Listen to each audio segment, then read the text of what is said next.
ओम शांति। आज 24 मार्च 2026 के मंगलवार के प्रातः मीठी मीठी मधुवन मुरली के बाप दादा के मधुर ईश्वरीय महावाक्य सुनते हैं। मीठे मीठे प्यारे प्यारे बाप दादा ने कहा, मीठे बच्चे, तुम्हें गृहस्थ व्यवहार में रहते कमल फूल समान पवित्र बनना है। एक बाप की मत पर चलना है, कोई भी डिससर्विस नहीं करनी है।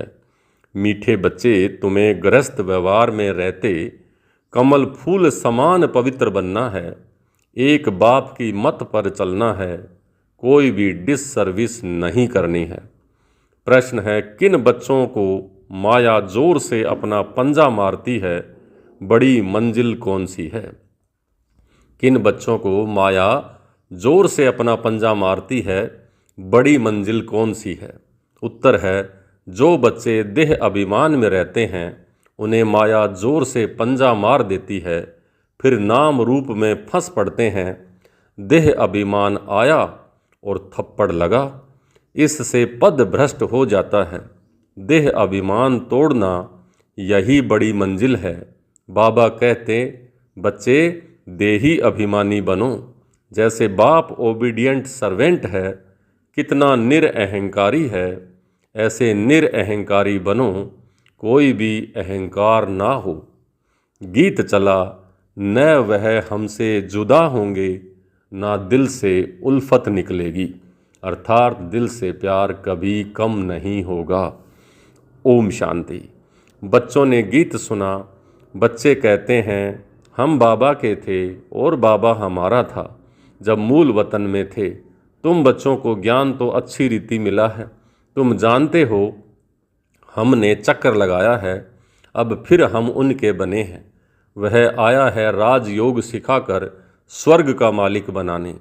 कल्प पहले मुआफिक फिर आया है। अब बाप कहते हैं, हे बच्चे, तो बच्चे होकर यहाँ मधुवन में नहीं बैठ जाना है। तुम अपने गृहस्थ व्यवहार में रहते कमल फूल समान पवित्र रहो। कमल का फूल पानी में रहता है, परंतु पानी से ऊपर रहता है, उस पर पानी का दाग नहीं लगता है। बाप कहते हैं, तुमको रहना घर में ही है, सिर्फ पवित्र बनना है। यह तुम्हारा बहुत जन्मों के अंत का जन्म है। जो भी मनुष्य मात्र हैं उन सब को पावन बनाने मैं आया हूँ। पतित पावन सब का सद्गतिदाता एक ही है, उनके सिवाय पावन कोई बना नहीं सकता। तुम जानते हो, आधा कल्प से हम सीढ़ी उतरते आए हैं। 84 जन्म तुमको जरूर पूरे करने हैं, और 84 का चक्कर पूरा कर जब फिर जड़जड़ी भूत अवस्था को पाते हो, तब मुझे आना पड़ता है। बीच में और कोई पतित से पावन बना नहीं सकता। कोई भी न बाप को न रचना को जानते हैं। ड्रामा अनुसार सबको कलयुग में पतित तमो प्रधान बनना ही है। बाप आकर सबको पावन बनाए शांति धाम ले जाते हैं, और तुम बाप से सुख धाम का वर्षा पाते हो। सतयुग में कोई दुख होता नहीं है। अभी तुम जीते जी बाप के बने हो। बाप कहते हैं, तुमको गृहस्थ व्यवहार में रहना है। बाबा कभी किसी को कह नहीं सकते कि तुम घर बार छोड़ दो, नहीं। गृहस्थ व्यवहार में रहते सिर्फ अंतिम जन्म पवित्र बनना है। बाबा ने कभी कहा है क्या कि तुम घर बार छोड़ो? नहीं, तुमने ईश्वरीय सेवा अर्थ आप पे ही छोड़ा है। कई बच्चे हैं गृहस्थ में रहते भी ईश्वरीय सर्विस करते हैं, छुड़ाया नहीं जाता है। बाबा किसी को भी छुड़वाते नहीं हैं। तुम तो आप पे ही सर्विस पर निकले हो, बाबा ने किसी को छुड़ाया नहीं है। तुम्हारे लौकिक बाप शादी के लिए कहते हैं, तुम नहीं करते हो, क्योंकि तुम जानते हो कि अब मृत्युलोक का अंत है, शादी बर्बादी होगी, फिर हम पावन कैसे बनेंगे? हम क्यों न भारत को स्वर्ग बनाने की सेवा में लग जाएं? बच्चे चाहते हैं कि राम राज्य हो, पुकारते हैं ना, हे पतित पावन सीताराम। तो हे राम आकर भारत को स्वर्ग बनाओ, कहते भी हैं, परंतु समझते कुछ नहीं है। सन्यासी लोग कहते हैं, इस समय का सुख काग विष्टा के समान है, यानी कौवे की बीट के समान है। बराबर है भी ऐसे ही। यहाँ सुख तो है ही नहीं, कहते रहते हैं परंतु किसी की बुद्धि में नहीं है। बाप कोई दुख के लिए यह सृष्टि थोड़े ही रचते हैं। बाप कहते हैं, क्या तुम भूल गए हो कि स्वर्ग में दुख का नाम निशान भी नहीं रहता है। वहाँ कंस आदि कहाँ से आए। अब बेअद का बाप जो सुनाते हैं उनकी मत पर चलना है। अपनी मन मत पर चलने से बर्बादी कर देते हैं। आश्चर्यवत सुनंती कथंती भागंती या ट्रेटर बनंती, ट्रेटर देशद्रोही बनंती, कितनी जाकर डिस सर्विस करते हैं। उनका फिर क्या होगा। हीरे जैसा जीवन बनाने के बदले कोड़ी मिसल बना देते हैं। पिछाड़ी में तुमको सब अपना साक्षात्कार होगा। ऐसी चलन के कारण यह पद पाया। यहाँ तो तुमको कोई भी पाप नहीं करना है, क्योंकि तुम पुण्य आत्मा बनते हो। पाप का फिर 100 गुना दंड हो जाएगा। भल स्वर्ग में तो आएंगे, परंतु बिल्कुल ही कम पद। यहाँ तुम राजयोग सीखने आए हो, फिर प्रजा बन जाते हो। मर्तबे में तो बहुत फर्क पड़ जाता है ना। यह भी समझाया है, यज्ञ में कुछ देते हैं फिर वापिस ले जाते हैं तो चांडाल का जन्म मिलता है। देकर वापिस लेना तो कई बच्चे फिर चलन भी ऐसे ही चलते हैं, जो पद कम हो जाता है। बाबा समझाते हैं, ऐसे कर्म नहीं करो जो राजा रानी के बदले प्रजा में भी कम पद मिले। यज्ञ में स्वाहा होकर भागंती होते तो क्या जाकर के बनेंगे। यह भी बाप समझाते हैं, बच्चे कोई भी विक्रम नहीं करो, नहीं तो 100 गुना सजाएं मिलेंगी। फिर क्यों नुकसान करना चाहिए। यहाँ रहने वालों से भी जो घर गृहस्थ में रहते हैं और सर्विस में रहते हैं वे बहुत ऊंचा पद पाते हैं। ऐसे बहुत गरीब हैं, 8 अन्ना व रुपया भेज देते हैं, और जो भल यहाँ 1000 भी दे देवें तो भी गरीब का ऊंचा पद हो जाता है, क्योंकि वह कोई पाप कर्म नहीं करते। पाप करने से तो 100 गुना बन जाएगा। तुमको पुण्य आत्मा बन सबको सुख देना है। दुख दिया तो फिर ट्रिब्यूनल बैठती है, धर्म सभा बैठती है, साक्षात्कार होता है कि तुमने यह किया, अब खाओ सजा। पद भी भ्रष्ट हो जाएगा। सुनते भी रहते हैं, फिर भी कई बच्चे उल्टी चलन चलते रहते हैं। बाप कहते हैं, हमेशा क्षीरखंड होकर रहो। अगर लून पानी होकर रहते हैं तो बहुत डिस सर्विस करते हैं। कोई के नाम रूप में फंस पड़ते हैं तो यह भी बहुत पाप हो जाता है। माया जैसे एक चूहा है जो फूंक भी देती है और काटती भी रहती है। खून भी निकल आता है और पता भी नहीं पड़ता है। माया भी ब्लड निकाल देती है, ऐसे कर्म करवा देती है जो पता भी नहीं पड़ता है। 5 विकार एकदम सिर मूंड लेते हैं। बाबा सावधानी तो देंगे ना, ऐसा ना हो कि जो फिर ट्रिब्यूनल के सामने यानी धर्मराज की सभा के सामने कहें कि हमको सावधान थोड़े ही किया था। तुम जानते हो ईश्वर पढ़ाते हैं, खुद कितना निरअहंकारी है। कहते हैं हम ओबीडियंट सर्वेंट हैं। कोई बच्चों में कितना अहंकार रहता है। बाबा का बनकर फिर ऐसे ऐसे कर्म करते हैं जो बात मत पूछो। इससे तो जो बाहर ग्रस्त व्यवहार में रहते हैं वह बहुत ऊंचे चले जाते हैं। देह अभिमान आते ही माया जोर से पंजा मार देती है। देह अभिमान तोड़ना बड़ी मंजिल है।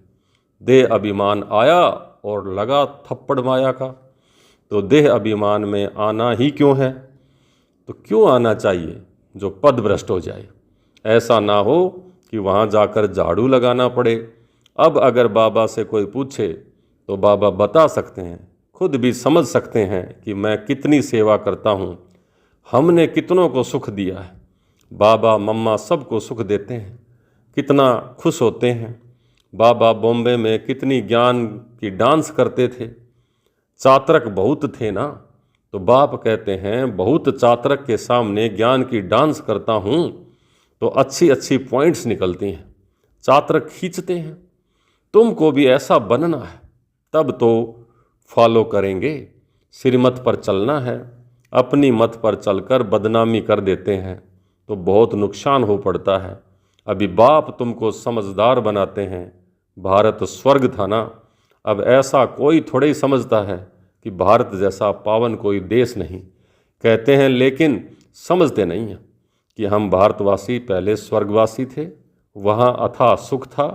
गुरु नानक ने भगवान की महिमा गाई है कि वह आकर मूत पलिती कपड़ धोते हैं। जिसकी ही महिमा है एक ओमकार निराकार सतनाम वाहेगुरु अकाल जोनी करता पुरुष, तो शिवलिंग के बदले अकाल तख्त नाम रख दिया है। अब बाप तुमको सारी सृष्टि का राज समझाते हैं। बच्चे, एक भी पाप नहीं करना, नहीं तो 100 गुना हो जाएगा। मेरी निंदा करवाई तो पद भ्रष्ट हो जाएगा। बहुत संभाल करनी है। अपना जीवन हीरे जैसा बनाओ, नहीं तो बहुत पछताएंगे। जो कुछ उल्टा किया है वह अंदर में फिर खाता रहेगा। तो क्या कलप कलप हम ऐसे ही करेंगे जिससे नीचे पद पाएंगे? तो बाप कहते हैं, माता पिता को फॉलो करना चाहते हो तो सच्चाई से सर्विस करो। माया तो कहाँ न कहाँ से घुसकर आएगी। सेंटर्स की हेड्स को बिल्कुल निरअहंकारी होकर रहना है। बाप देखो कितना निरअहंकारी है। कई बच्चे दूसरों से सर्विस लेते हैं। बाप कितना निरअहंकारी है, कभी किसी पर गुस्सा नहीं करते। बच्चे अगर नाफरमान बरदार हो तो बाप उनको समझा तो सकते हैं, तुम क्या करते हो। बेअद का बाप ही जानते हैं। सब बच्चे एक समान सपूत नहीं होते, कपूत भी होते हैं। बाबा समझानी देते हैं। ढेर बच्चे हैं, यह तो वृद्धि को पाते हजारों के अंदाज में हो जाएंगे। तो बाप बच्चों को सावधानी भी देते हैं, कोई गफलत नहीं करो। यहाँ पतित से पावन बनने आए हो तो कोई भी पतित काम नहीं करो। न नाम रूप में फंसना है, न देह अभिमान में आना है। देही अभिमानी होकर बाप को याद करते रहो, सिरमत पर चलते रहो। माया बड़ी प्रबल है, बाबा सब कुछ समझा देते हैं। अच्छा, मीठे मीठे सिकलिधे बच्चों प्रति माता पिता बाप दादा का याद प्यार और गुड मॉर्निंग। रूहानी बाप की रूहानी बच्चों को नमस्ते। हम रूहानी बच्चों की रूहानी बाप दादा को याद प्यार, गुड मॉर्निंग और नमस्ते। नमस्ते मीठे बाबा, बहुत बहुत शुक्रिया आपका। धारणा के लिए मुख्य सार: पहला, बाप समान निरअहंकारी बनना है। किसी से सेवा नहीं लेनी है, किसी को दुख नहीं देना है। ऐसा कोई पाप कर्म ना हो जिसकी सजा खानी पड़े। आपस में क्षीरखंड होकर रहना है। दूसरा, एक बाप की सिनमत पर चलना है, अपनी मत पर नहीं। आज का वरदान: सेकंड में देह रूपी चोले से न्यारा बन, कर्म भोग पर विजय प्राप्त करने वाले सर्वशक्ति संपन्न भव। सेकंड में देह रूपी चोले से न्यारा बन, कर्म भोग पर विजय प्राप्त करने वाले सर्वशक्ति संपन्न भव। जब कर्म भोग का जोर होता है, कर्मेंद्रियां कर्म भोग के वश अपनी तरफ आकर्षित करती हैं, अर्थात जिस समय बहुत दर्द हो रहा हो, ऐसे समय पर कर्म भोग को कर्म योग में परिवर्तन करने वाले, साक्षी हो कर्मेंद्रियों से भोगवाने वाले सर्वशक्ति संपन्न अष्टरतन ही विजयी कहलाते हैं। इसके लिए बहुत समय का देह रूपी चोले से न्यारा बनने का अभ्यास हो। यह वस्त्र दुनिया की वह माया की आकर्षण में टाइट अर्थात खिंचा हुआ ना हो, तब सहज उतरेगा। आज का स्लोगन: सर्व का मान प्राप्त करने के लिए निर्माण चित्त बनो। निर्माणता महानता की निशानी है। सर्व का मान प्राप्त करने के लिए निर्माण चित्त बनो।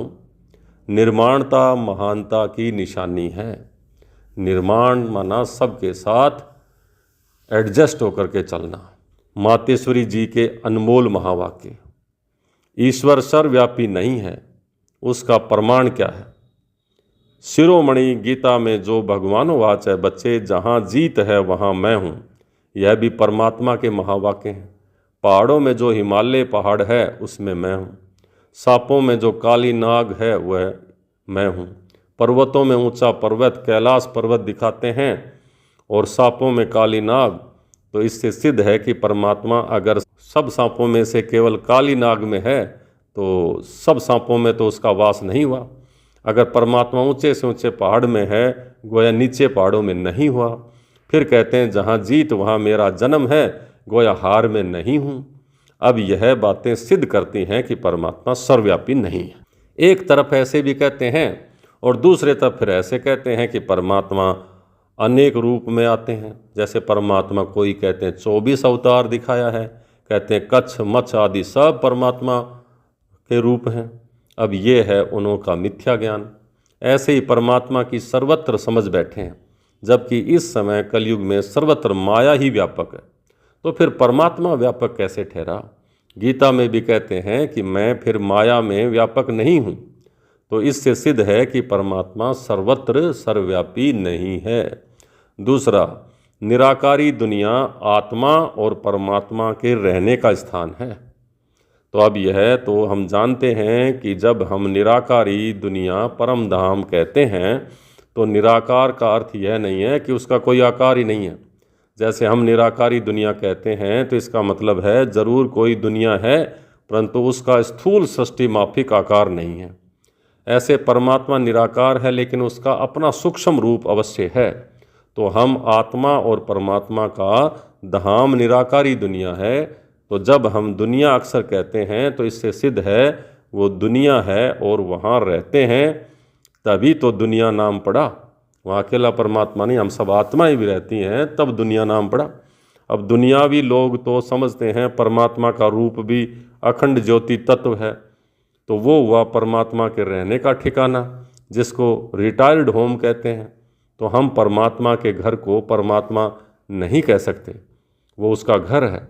अब दूसरी है आकारी दुनिया, जहाँ ब्रह्मा विष्णु शंकर देवताएं आकारी रूप में सूक्ष्म रूप शरीर से रहते हैं।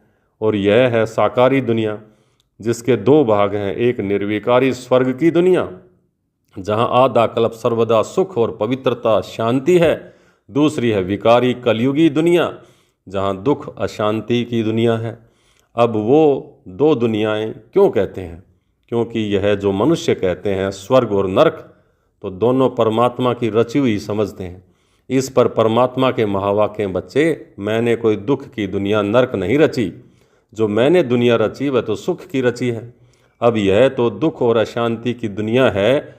ये मनुष्य आत्माएं अपने आप को और मुझ परमात्मा को भूलने के कारण और हिसाब किताब भोग रहे हैं। बाकी ऐसे नहीं कि जिस समय सुख और पुण्य की दुनिया है वहाँ कोई सृष्टि नहीं चलती।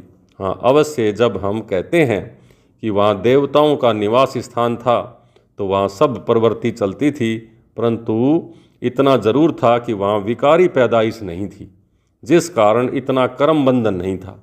उस दुनिया को कर्म बंधन रहित स्वर्ग की दुनिया कहते हैं। तो एक है निराकारी दुनिया, दूसरी आकारी दुनिया, तीसरी है साकारी दुनिया। अच्छा, ओम शांति।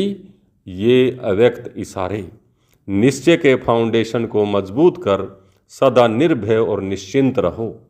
साकार में अगर कोई निमित्त श्रेष्ठ आत्मा साथ में होती है तो उनसे कोई भी बात वेरीफाई कराए फिर करेंगे तो निश्चय बुद्धि होकर करेंगे। निर्भयता और निश्चय दोनों गुणों को सामने रख करेंगे। तो जहाँ सदा निश्चय और निर्भयता है वहाँ सदैव श्रेष्ठ संकल्प की विजय है।